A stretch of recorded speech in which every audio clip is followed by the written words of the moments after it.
Estamos aqui com o advogado Diógenes Neto, especialista em direito imobiliário, e a gente vai falar sobre o plano diretor de Natal, a revisão do plano diretor que deveria ter acontecido até 2017 e que vem se arrastando. Agora estamos na fase de começar a fazer realmente essa revisão até que seja enviado para a Câmara para aprovação.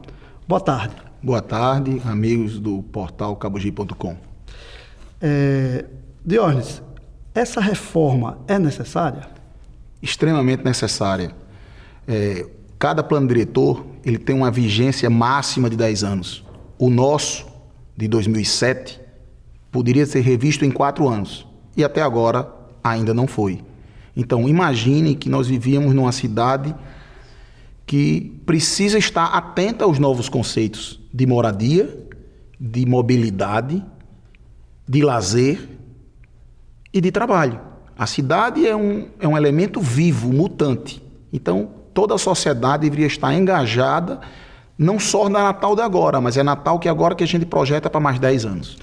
E como é que você vê essa situação que Natal se encontra hoje? A gente vem sendo engolido, literalmente, pelas outras capitais. João Pessoa aqui vizinho, Fortaleza, Recife, todo mundo avançando nos seus planos e Natal ficando para trás.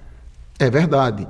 E além desses conceitos que já foram impregnados nas nossas capitais vizinhas, imagine que João Pessoa tem muitas áreas verdes como nós temos, mas os parques lá são utilizados, né? O Parque da Bica tem inclusive animais exóticos, né? A Mata do Buraquinho, ou seja, o que a gente tem que fazer também é que mesmo os nossos parques, que ele tenham um uso, que ele tenha uma finalidade. A finalidade não é só preservação, a finalidade deve que todos os usos sejam contemplados e utilizados por nossa sociedade. A gente tem visto muitas discussões a respeito, por exemplo, da Zona Norte de Natal. E aí se diz, não, a Zona Norte não pode construir edifícios com mais de 10 andares. Aí alguém diz, não, pode. Como é que está essa situação? Eu imagino, notadamente 2 bairros da Zona Norte, fora os corredores, que ele deveria ter um adensamento melhor. A quantidade de construção deve estar relacionada à infraestrutura. Bairros como Igapó, Potengi, têm uma infraestrutura tão boa quanto o Alecrim. No Alecrim você pode construir o coeficiente 2,5 vezes. O que é isso? Você tem um terreno de 1.000 metros, constrói 2.500. Na Zona Norte, bairros com a mesma infraestrutura de 1.000 metros, você constrói até 1.200. Então isso afugentou a população de ir morar lá, porque quando tudo também se passa por uma questão econômica. Se não há possibilidade de construção, o investidor vai construir em outra região. Natal é muito espraiado? É muito espraiado, Roberto. Se você imaginar que em 2000, Parnamirim tinha 60 mil habitantes, em 2016 tinha 250, será que essas 200 mil pessoas que foram morar em Parnamirim, se tivesse chance de morar em Natal, não moraria? Aí a pergunta que não quer calar, como é que deveria ser pensada a cidade hoje? Eu penso que a gente deveria pensar a cidade e de uma maneira mais complexa, né? Não só a habitação. Então, as funções sociais da cidade que foi escrita por Le Corbusier em 1933, que é recepcionada por nossa legislação, são 4. Habitar, trabalhar, circular, recrear. Então, como é que está o habitat de Natal? Um coeficiente muito baixo, o mais baixo do Nordeste. Exemplo, o centro de Recife tem um coeficiente 7,0. Cidade Alta, Alecrim, Ribeira, o coeficiente é 2,5. Ou seja, é 1/3. Então, por que ninguém constrói na Cidade Alta, na Ribeira, no Alecrim e constrói no centro de Recife? É porque não tem números que sejam passíveis de utilização.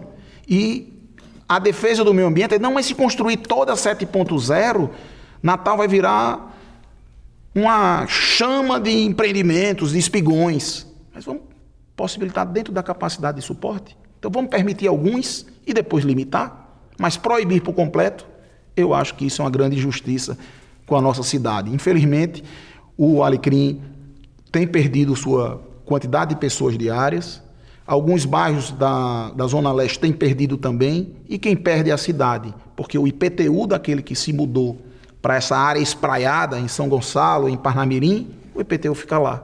e os ônus ficam aqui. E aí isso seria a redenção da Ribeira, que se fala tanto em revitalizar e a Ribeira não sai do canto? Eu acho que não só a Ribeira, mas a Ribeira, a Cidade Alta, o Alecrim. Como é que a gente tem uma via tão expressa como esse eixo norte-sul que liga do Tirol a Parnamirim e não se pode adensar? Imagine que esse eixo, na administração de Alto Tinoco, era 5,5, foi reduzido para 3,5.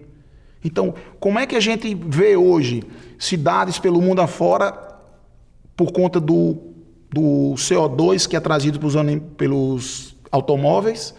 Ele tem concentrado e as cidades hoje estimulam o transporte público, notadamente nos corredores. Então, se você tiver uma cidade mais compacta, mais adensada no centro, onde tem a melhor estrutura, você tem uma melhor qualidade de vida. As pessoas poderiam morar, trabalhar, ter lazer no mesmo lugar. Exatamente, Roberto Medeiros. Essa é a função do novo urbanismo. É trazer a cidade para morar perto.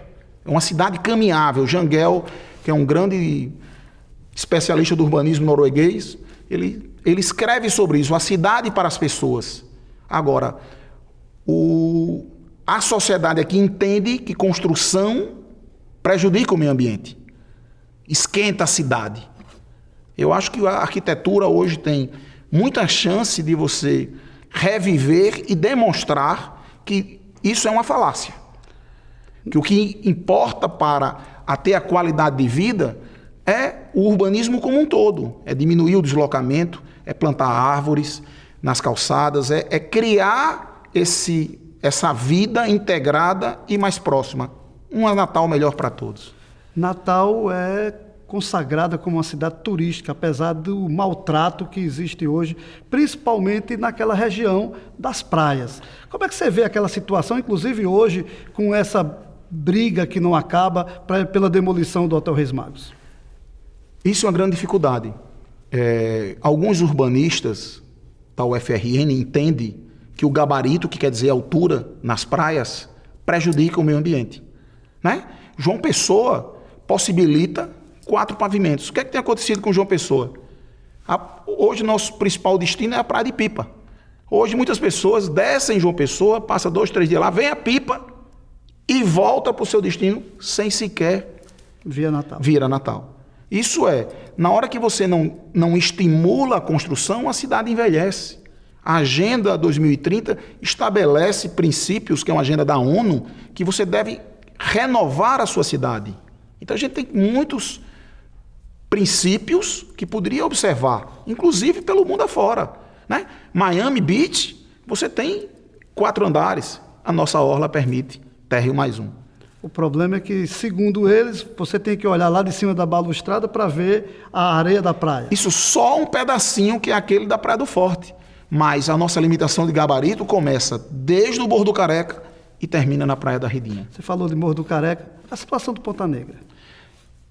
É muito triste, porque não houve uma urbanificação da orla. Né? Ali a gente tem que pensar a Ponta Negra um pouco maior, a gente tem que pensar no enrocamento da praia, né? nesse crescimento da praia para ter mais areia. Infelizmente o mar tem avançado e a praia, né? A gente tem que pensar em calçadas largas, a gente tem que pensar em empreendimentos que atraiam o turista pelo seu valor. A gente tem um exemplo clássico disso, o Camarões, né? Construiu bem, com um bom cardápio e atrai todo mundo. Hoje ninguém chega a Natal sem o Camarões. Esse Camarões devia ser replicado na orla. Nós temos outro exemplo do Mangai. E por que não criar esse incentivo para o cidadão natalense frequentar a sua praia? Né? Nós temos a via costeira praticamente estagnada desde que criaram essas legislações. Não estou dizendo que se faça só hotel, mas vamos pontanegrizar a via costeira, vamos trazer, né, escolas, vamos trazer a possibilidade de ter uma nova vida, vamos trazer centros de artesanato, mini centro de convenções, parques urbanos, ou seja, há inclusive um projeto ali onde era o Vale das Cascatas de um parque que não saiu do papel, né? Infelizmente sempre, né, há essas discussões e quanto mais que se quer, tem vencido o meio ambiente como preservação, mas o meio ambiente ele está num ciclo do ecodesenvolvimento. Ele é preservação, ele tem um lado social e tem um lado econômico. Já cabe em Natal uma marina? Entendo que sim. Alguns grupos estrangeiros já chegaram a protocolar na prefeitura projetos. Só que a nossa legislação, mesmo nós temos a rota mais próxima pelo Caribe, passando nas margens de Natal, a gente não tem uma marina de porte internacional que possa receber esse povo. Para finalizar a nossa conversa, como é que você vê Mãe Luísa? Eu vejo Mãe Luísa de uma outra forma. Existe uma legislação hoje que impede o crescimento de Mãe Luísa, porque é impossível você unificar lotes a mais de 200 metros. Então, seria possível um cidadão lá escolher crescer uma escola e não pode? Ter uma nova igreja e não pode? Um supermercado? Todo mundo pensa, não, se juntar vira espigão. Não é bem assim. A gente tem que pensar uma cidade melhor para todos. E o que é que aconteceu? A cidade de Mãe Luísa, pelos dados apresentados pela prefeitura, o bairro de Mãe Luísa tem diminuído. Diminuído por quê?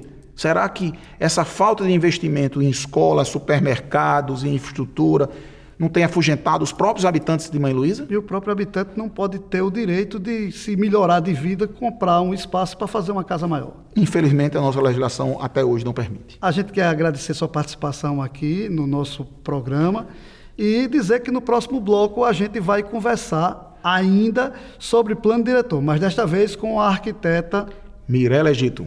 Mirela Egito.